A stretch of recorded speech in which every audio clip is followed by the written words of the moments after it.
Hi guys, welcome to my channel. ඉතින් අද අපි හදන්න යන්නේ time table එකක්.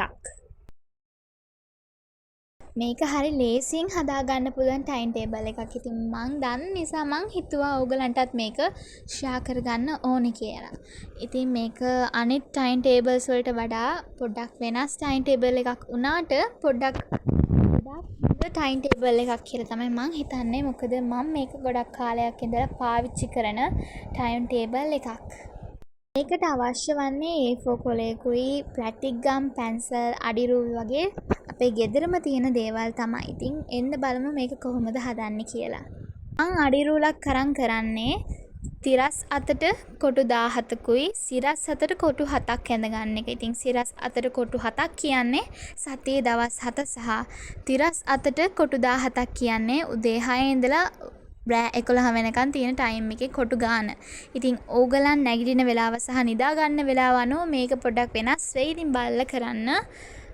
ඊට පස්සේ මේක හදාගන්න ඕනේ විදිහ මං කියන්නම්. ඉතින් ඕගලන්ට මේ වගේ යූස්ෆුල් වීඩියෝස් ඕනේ නම් අමතක නොකර කමෙන්ට් කරන්න. මං අරන් එන්නම් ඔයගලන්ට මේ වගේ වීඩියෝස්. මේ ටයිම් ටේබල් එක අනිත් ටයිම් ටේබල් වලට වඩා වෙනස්. ඉතින් මං පෙන්නන්නම් මොකද්ද ඒ වෙනස කියලා. එන්න අපි බලන්න යමු. ඔයගලන් බලන්න ඇති මොකද්ද මේ මම පාට ඇඳගෙන ලියන්නේ කියලා. ඉතින් මේ හැම පාටකම ඒකට ආවේනික අර්ථයක් තියෙනවා. මොකද එකම පාටකින් ලියලා තිබ්බම අපිට බෝරින් ගතියක් එනවනේ. මං කියන්න මොකද්ද කියලා. රතු පාටට මං දාගත්තේ මං නැගිටින වෙලාව සහ බ්‍රෙක්ෆාස්ට් කන වෙලාව. ඉතින් රෝස පාටට තියෙන්නේ මගේ ස්ටඩි ටයිම් එක. ඉතින් එහෙම තමයි හැම පාටකම ඒකටම ආවේනික වුණ අර්ථයක් තියෙන. එතකොට අපිට තේරෙනවා මොකද්ද මේ අපි මොනවාද කරන්න කියලා. එතකොට අපිට තේරෙනවා අපි කොච්චර කාලයක් නාස්ති කරනවද, කොච්චර කාලයක් පාඩම් කරනවද. එතකොට අපිට ඒක අඩු වැඩි කරගන්න පුළුවන්.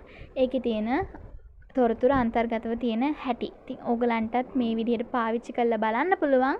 එතකොට ඕගලන්ට තව පාඩම් කරන්න වැඩි වේලාවක් හදාගන්න පුළුවන් විතරක් නෙමෙයි අපිට දැනගන්න පුළුවන් අපි දවසකට පැය කීයක් අපි පාඩම් වෙනුවෙන් වියදම් කරනවද කියලා. ඉතින් මේක ඕගලන්ගේ කැමති පාට උනත් පාවිච්චි කරන්න පුළුවන්. ඉතින් මං ගාව තියෙන පාට පාවිච්චි කරලා තමයි මම මේක හදලා තියෙන්නේ. ඉතින් අපිට පාට මොකක්ද කියලා අමතක වුණොත් මං පල්ලෙහායින් කොටුවක් ගාගෙන ඒ පාට පුංචි ඩොට් තියලා මං ලියාගත්තා හැම පාටකටම ඒකට මොකද්ද අර්ථය කියලා. ඉතින් එතකොට ඕගලන් මේක කරන්න. මොකද ඕගලන්ට අමතක වුණොත් මේක බලලා දැනගන්න පුළුවන්.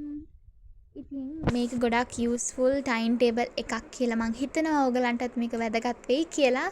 ඕගලන් try කරලා බලලා මට කමෙන්ට් කරන්න කොහොමද මේකේ සාර්ථකත්වය කියලා. එතකොට මාත් තව හොඳ යූස්ෆුල් වීඩියෝස් ගේන්න බලන්නම්. දන්නවා මගේ වීඩියෝස් වල එච්චර ක්වොලිටි නැති නිසා සමා වෙන්න කට්ටිය. හැබැයි මං හිතනවා මේක ඔයගලන්ට හොඳට තේරුණා කියලා. මං තව ටික දවසකින් මං මගේ ක්වොලිටිස් සහ මං තව හොඳ වීඩියෝස් හදන්න බලන්නම්. ඉතින් මගේ කච්චේ අහන් හිටිය ඇති වෙලා නේද? දැන් බලමු කොහොමද ෆයිනල් අවුට්පුට් එක ඇවිල්ලා තියෙන්නේ කියලා. එන්න යමු. ඔන්න ඔය විදිහට තමයි ෆයිනල් අවුට්පුට් එක ඇවිල්ලා තියෙන්නේ. ඉතින් මේ වගේ ලස්සන වීඩියෝස් බලන්න මගේ channel එක subscribe කරලා තියාගන්න. ඉතින් තව අලුත් වීඩියෝ එකකින් හම්බෙනකම් මම ඕගලන්ගෙන් සමු අරන් යනවා. ඕගලන් පරිස්සමෙන් ඉන්න. bye